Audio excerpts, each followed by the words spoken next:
Okay, this is called Pharma Blues.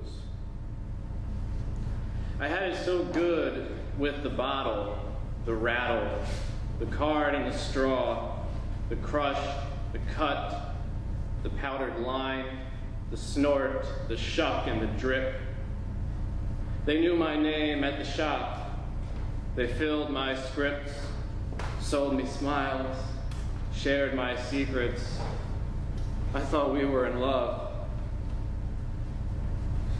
He looked in the mirror, in the medicine cabinet, inside each bottle that jangled like a rattle. He vacuumed the bathroom, dusted the cupboards, washed his hair and brushed his teeth.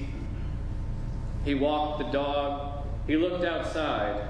He searched the leaves, the scrub, the dead brown grass, the cars, their open windows, their hubcaps and hoods. He set off their alarms. He ran to the woods and looked for it there, in the mud, with bugs, among fallen trees, in badger dens, man-made ditches, roadsides, curbsides. He hailed a taxi, took it to the city, forged a passport, hopped a train to another country, reneged on his subprime, dropped out of college, wrote a book, and looked for it in the pages. He tore up libraries, scratched CDs, carved wooden figures and called them gods. He looked for it in prayer. He looked for it first thing upon waking, in the ceiling's low flatness, the light bulb's dour yellow, the presence of clouds. He might have seen it in the sun, but not for long.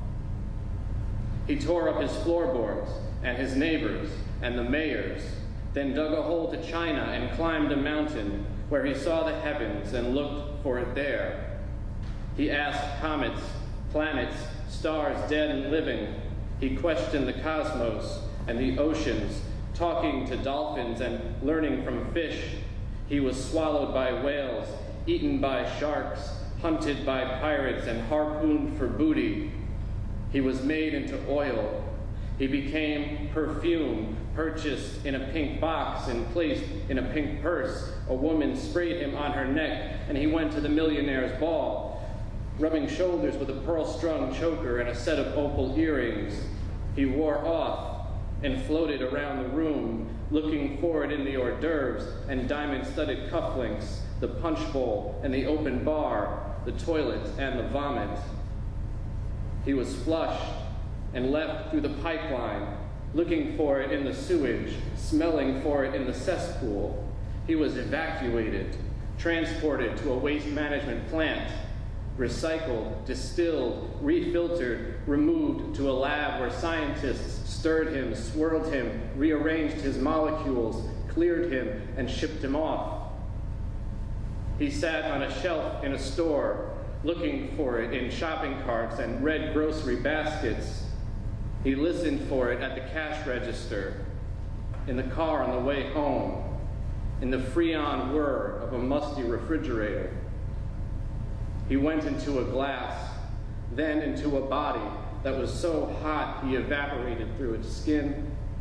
He rose as gaseous vapor, looking for it on his way up, looking down at the traffic, the terrific rush of carbon smoke, the movement, the motion, and the moment he thought he saw it, he was too high up to be sure. Bravo.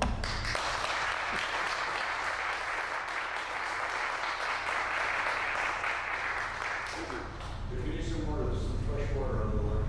No, I'm good. This is a cell phone, because I haven't gotten around to typing this yet. So a quick poll, do we say it's omnipresent or omnipresence? Because I like them both, but I think I like omnipresence more. And that's what this poem is called. There is a poem somewhere in this morning, somewhere in the fog unfurling, revealing inch by rising curtain inch, a sky so cerulean it could belong to any season. There is a poem somewhere just beyond vision, somewhere yet unformed, shapeless and lawless. There were poems written in my sleep, poems thrown out in my wake, undead and unceremoniously left unburied, stillborn poems returned to ash, poems of sunrise and vespertine shadow, poems gargled and drowned in quick typhoons, poems liquefied, poems found in puddles, settled at ocean's base like the legend of Captain's Treasure. There is a poem back of the smoke in my eye, in the aqueous shield of a tear that will not fall, a poem I cannot see but know its feel. There are many poems I am too stubborn to write. Poems become other, poems made ephemera, poems I have slaughtered, concealed like evidence, poems of crime scenes, once full of promise, poems the cops will never find. There are poems I have forgotten, willfully deleted like sinful memories, and poems of unconfessed truths. Poems be damned, left to burn among the licking flames eternal, erstwhile poems of good luck and liberty, poems once full of love. So many poems with fates unknown, unwritten and unread. These are the best poems of my life. These are the masterpieces of today, hanged by the neck in dewy morning backdrop. These are poems of potential, unhinged from the fragile lattice work of human tongues, poems wholly unutterable, inimitable, poems nothing at all like their replacements, these imposters constructed in their honor. There is a poem somewhere near. I sense it. It is a poem indifferent of being a poem, an unpoem, not a poem in fact, but poetry.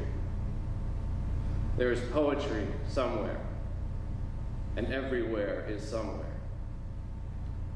Thank you.